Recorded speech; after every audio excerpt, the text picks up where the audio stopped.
Mesdames et messieurs, bonjour, ravi de vous retrouver. Bienvenue à cette nouvelle édition de notre programme L'Égypte à la une. Et commençons cette édition d'aujourd'hui, du lundi 24 avril 2023, avec le Premier ministre Mostafa Madbouli qui a envoyé un message de félicitations au président Abdel Fattah el-Sisi à l'occasion du 41e anniversaire de la libération du Sinaï et sa restitution à la patrie. Dans son message, M. Madbouli a exprimé ses meilleurs vœux au président el-Sisi, affirmant l'engagement du gouvernement à poursuivre son action sérieuse et assidue pour réaliser le développement global à travers la République.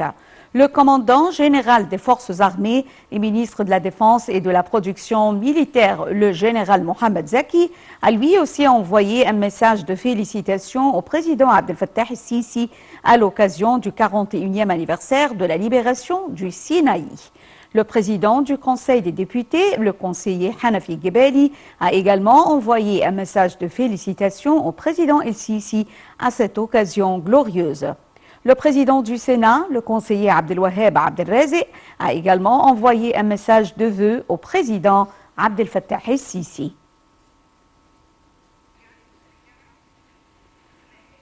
Le président Abdel Fattah el-Sisi a reçu hier un appel téléphonique du Premier ministre du Royaume-Uni, Rishi Sunak.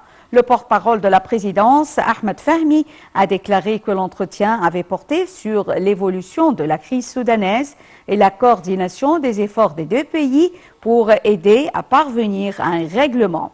Le Premier ministre britannique a souligné le rôle essentiel de l'Égypte dans le maintien de la paix et de la sécurité au niveau régional, en plus d'être l'un des plus importants pays de voisinage du Soudan, où la crise actuelle représente un grand défi à la stabilité dans toute la région.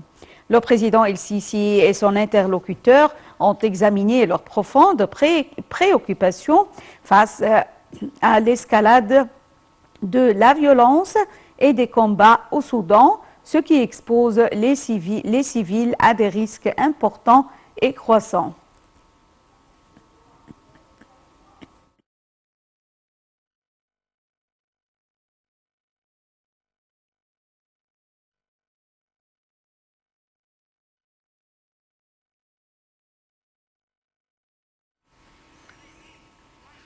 Le porte-parole du ministère des Affaires étrangères, l'ambassadeur Ahmed Abouzeid, a déclaré que 436 ressortissants égyptiens ont été évacués hier du Soudan par la voie terrestre. Selon le porte-parole, cette évacuation est le fruit d'efforts inlassables déployés par l'État en coordination avec les autorités soudanaises pour assurer la sûreté de ces ressortissants.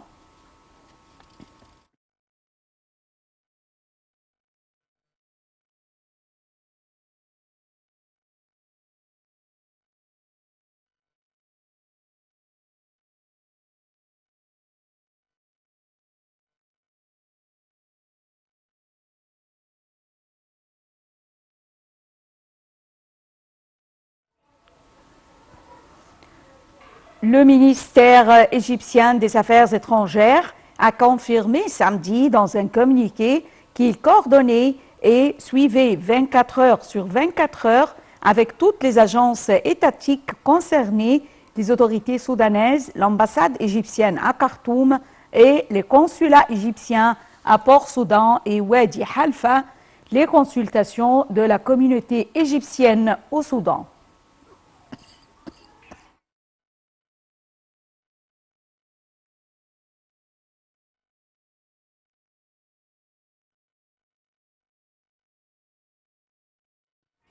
Les recettes générées par les droits de passage du canal de Suez ont augmenté de 35% comparativement à leur niveau à la même période de l'année précédente. Plusieurs facteurs ont contribué à cette forte hausse. Pour 2023, l'Égypte table sur des recettes records de 8,7 milliards de livres égyptiennes. Un commentaire de Dalia Karam. Le canal de Suez reste une des sources de devises les plus solides de l'économie égyptienne. Selon l'autorité du canal de Suez, au terme des 3 premiers mois de 2023, les recettes générées par le canal ont augmenté de 35% par rapport à la même période de l'année dernière pour s'établir à 2,3 milliards de dollars. Cette performance est en ligne avec l'objectif des 8,7 milliards de dollars qui s'est fixé l'autorité du canal de Suez pour 2023 contre 7,98 milliards en 2022. Plusieurs facteurs expliquent cette performance. D'abord, il y a confirmation de la reprise de l'économie mondiale qui se traduit par une augmentation de 20% comparativement à la même période de l'année dernière du nombre de navires passant par cette voie maritime. Le canal a enregistré un niveau record de passage de 107 navires transportant 6,3 millions de tonnes de marchandises lors de la seule journée du 13 mars 2023 contre une moyenne quotidienne de 68 navires en 2022. Grâce à ce trafic, le canal s'adjuge plus de 10% du trafic du commerce maritime mondial. Il y a également la révision à la hausse des taxes et autres frais de passage imposés aux navires empruntant ce canal, inauguré en 1869. En février 2022, l'autorité du canal de Suez avait augmenté les droits de passage des navires de 5 à 10%, selon la catégorie de navires. Ainsi, les droits imposés aux navires ont augmenté de 10% pour les pétroliers, 7% pour les méthaniers et 5% pour le reste des cargos. Adoptées en mars, elles ont eu un impact certain sur les recettes engrangées durant le premier trimestre de cette année. En décembre 2022, l'autorité du canal de Suez avait démenti la rumeur selon lesquelles la création du fonds de l'autorité du canal de Suez vise à céder le canal. Et pour mettre fin à cette rumeur et aux inquiétudes suscitées en Égypte par la création de ce fonds, l'autorité du canal de Suez a souligné que l'infrastructure demeurera totalement sous souveraineté égyptienne. Idem pour sa gestion qui sera assurée entièrement par des Égyptiens. Lors d'une conférence de presse à Ismailia, le président de l'autorité du canal de Suez, Oussama Rabia, a insisté sur le fait que le canal ne peut être vendu, loué ou placé en garantie pour un emprunt, ajoutant que l'objectif est de permettre d'investir dans d'immenses projets. D'après les autorités égyptiennes, le fonds de l'autorité du canal de Suez est un fonds spécial destiné à gérer et à utiliser le revenu du canal. Il agira en tant qu'entité juridique indépendante dont le siège est situé dans le gouvernorat d'Ismaïlia. L'objectif de la création d'un fonds détenu par l'autorité du canal de Suez est d'accroître la capacité de l'autorité à contribuer au développement économique durable du canal grâce à une utilisation optimale de ces fonds conformément aux meilleures normes et règles internationales afin de maximiser sa valeur.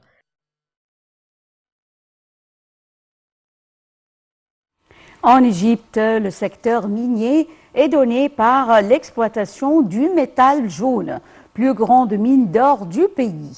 Sokari a permis à son propriétaire Santamine de générer 174,6 millions de dollars au premier trimestre 2022 grâce à la vente de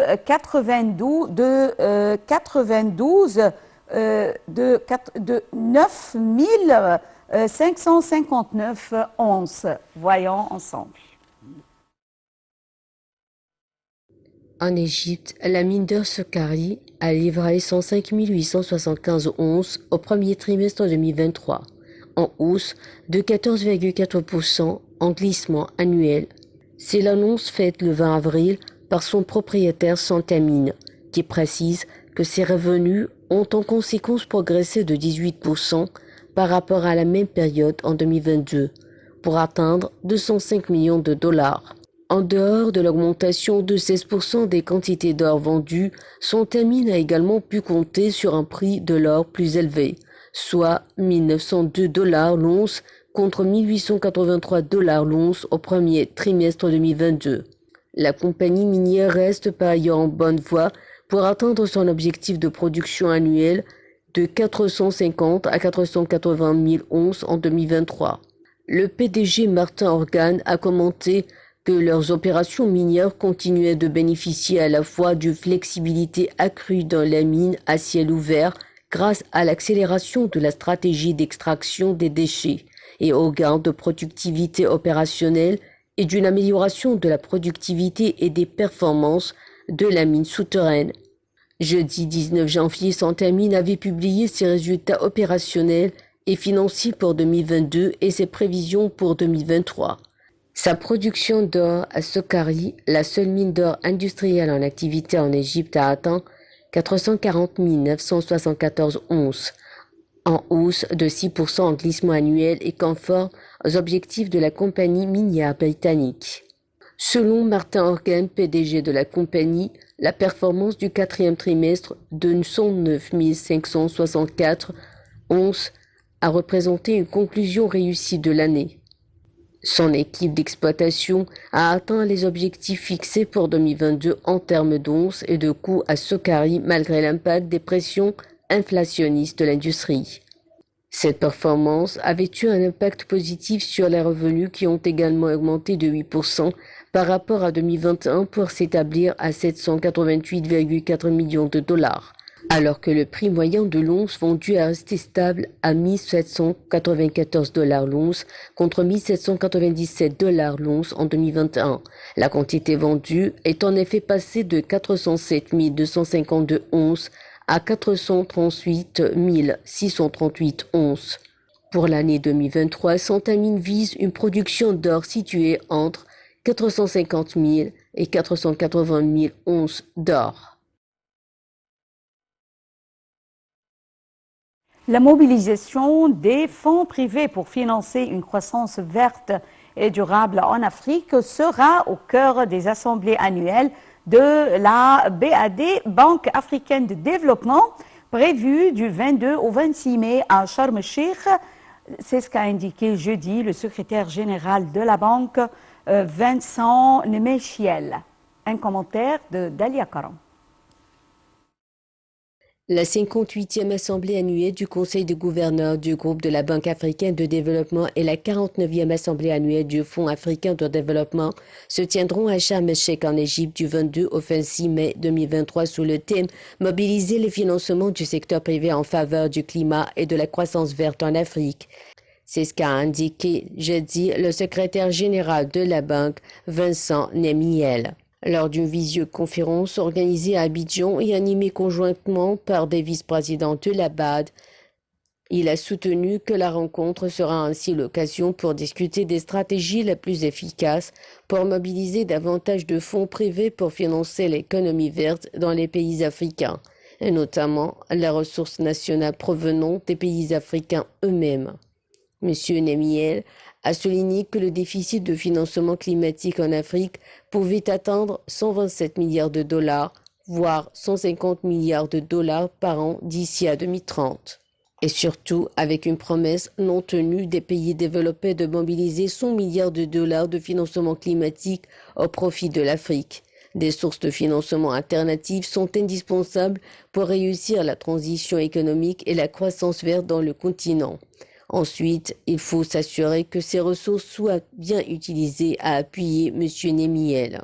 Selon un document de la BAD, pour atteindre ses objectifs en matière d'énergie et de climat entre 2026 et 2030, l'Afrique aura besoin de 133 milliards de dollars par an en investissement dans les énergies propres, alors que les investissements annuels dans les énergies renouvelables s'élèvent à seulement 9,4 milliards de dollars.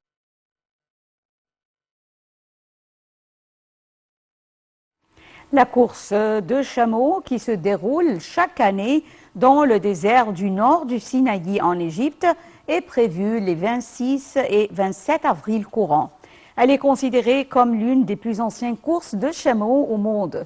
Au Moyen-Orient, la course des chameaux est un sport populaire qui remonte au moins au 7e siècle. Dalia Karam nous donne plus de détails.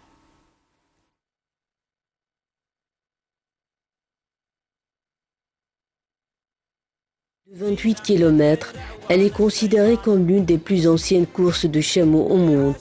Au Moyen-Orient, la course de chameaux est un sport populaire qui remonte au moins au 7e siècle. Elle est particulièrement appréciée dans les Émirats arabes unis et dans d'autres pays du Golfe, où elle représente une activité économique de plusieurs millions d'euros. Les chameaux ont été domestiqués dans la région il y a plus de 3500 ans par les Bédouins pour traverser ces terres arides avec de lourdes charges. Les courses modernes se situent généralement entre 1,5 et 8 km, les chameaux atteignant des vitesses allant jusqu'à 65 km à l'heure. La course de la péninsule du Sinaï, en revanche, est beaucoup plus longue et axée sur l'endurance. C'est une célébration pacifique de la tradition bédouine, ainsi qu'une façon de rassembler les familles et les tribus du Sinaï. La course est aussi très populaire auprès des touristes. Chaque année, une trentaine de jeunes garçons choisis dans leur tribu pour leur poids léger commencent à concourir aux premières lueurs du jour, suivis par des véhicules remplis de supporters enthousiastes. Des chameaux ont été dressés par les tribus et suivent un régime alimentaire strict pour la compétition. Un véhicule tout-terrain et un montant non précisé en espèces sont à gagner, ainsi que, bien sûr, le droit de s'en vanter jusqu'à la prochaine course. Dans le Sinaï, les coureurs ont appris à monter auprès des anciens de leur tribu. Les traditionnelles courses de chameaux dans la péninsule étaient interrompues pendant plus de 6 mois pour cause de coronavirus, mais elles avaient repris en septembre 2020. Les Bédouins du Sinaï ont enfin reçu le feu vert des autorités égyptiennes pour organiser leur course de chameaux.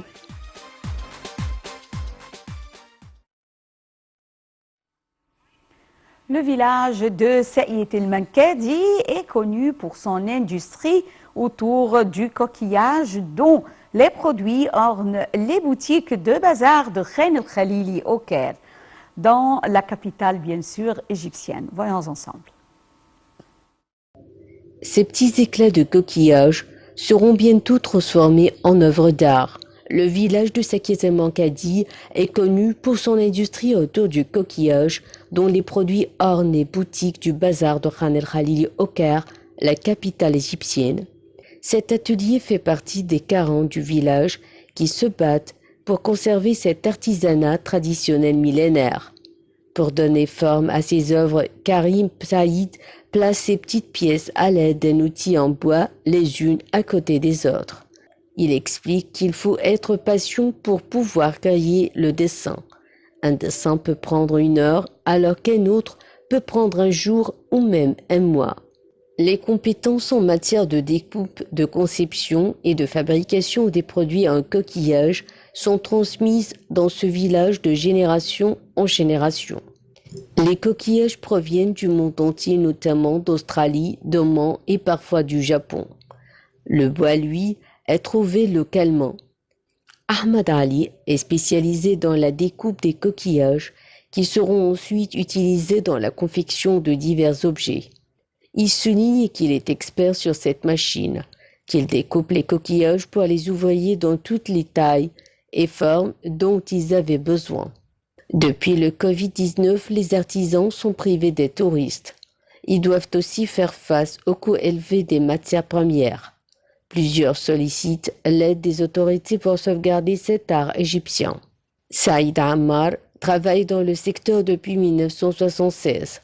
Il espère que le gouvernement et même le gouvernorat s'y intéressent davantage, surtout le gouvernorat de Ménoufia, car cette industrie est considérée comme un trésor dans ce gouvernorat. Ces créations en coquillage nacré seront bientôt expédiées en Arabie Saoudite, à Dubaï, en France, en Allemagne ou vendues en Égypte.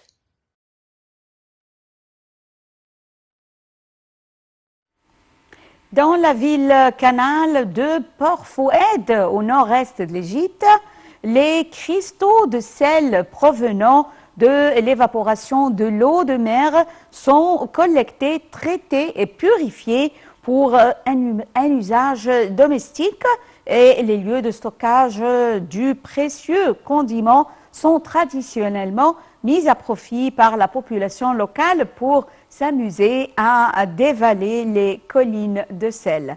Dalia Karam nous donne plus de détails. À Port Fouad, une piste de luge pas comme les autres. CNN a diffusé un reportage sur les monts de sel fabuleux dans la ville canal de Port Fouad, au nord-est de l'Égypte. Les cristaux de sel provenant de l'évaporation de l'eau de mer sont collectés, traités et purifiés pour un usage domestique. Et les lieux de stockage du précieux condiment sont traditionnellement mis à profit par la population locale pour s'amuser à dévaler les collines de sel. Devenue une attraction touristique, cette piste de luge, pas comme les autres, attire les Égyptiens des divers gouvernorats de l'Égypte. qui viennent visiter ces fabuleux monts blancs dont la blancheur rappelle la neige et skier dessus, devenant ainsi les icebergs de l'Égypte. La petite enclave établie sur une île en 1926 comme un agrandissement de Port Saïd reçoit donc de nombreux visiteurs qui viennent s'adonner aux joies de la glisse ou simplement passer un moment convivial à l'ombre des montagnes de sel.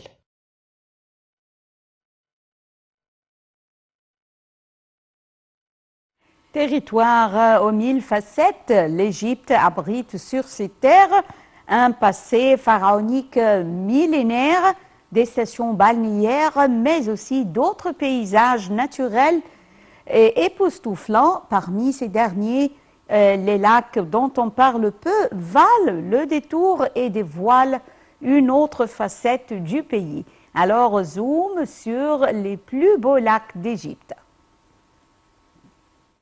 Le lac Nasser. Le lac Nasser est l'un des plus grands lacs artificiels du monde. Construit entre 1958 et 1970 suite au projet du barrage d'Assoun, il s'étend sur plus de 500 km au sud du pays. Aujourd'hui, le lac Nasser est un trait d'union entre les sites antiques les plus spectaculaires, Abu Simbel, le temple de Taka et le temple d'Amada. Les lacs de l'oasis de Siwa. À proximité de la frontière libérienne se trouve l'oasis de Siwa, un décor idyllique au beau milieu du désert abritant une multitude d'oliveraies, de dattiers, de palmarès et de lacs salés. Ces derniers sont réputés pour leurs sources d'eau chaude auxquelles on prête des vertus thérapeutiques. La plus célèbre, celle que l'on surnomme les bains de Cléopâtre. La légende raconte que la reine s'y serait baignée dans l'Antiquité lors de sa venue dans la région. Le lac Bourolos. À quelques kilomètres de la ville portuaire de Rosette se trouve le lac Bourolos. Bien plus qu'une simple étendue d'eau, le lieu est surtout l'une des plus grandes réserves naturelles d'Égypte et constitue un passage obligé pour les oiseaux migrateurs. On y recense aussi plusieurs espèces de poissons, reptiles et mammifères. Dans cet espace préservé, l'accès nécessite une autorisation. Enfin, le lac Karoun. Appelé également lac Moeris, le lac Karoun est une réserve naturelle qui s'étend sur près de 18 000 mètres carrés. Son environnement oscille entre plaine désertique et végétation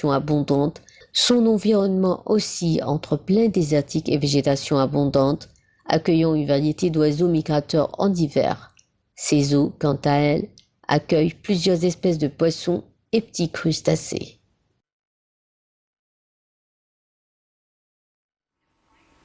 Mesdames et messieurs, fin de cette édition de notre programme L'Égypte à la une et également fin de l'édition en langue française qui reprend à 18h locale. Merci pour votre fidélité à NIL TV International. Bonne journée et au revoir.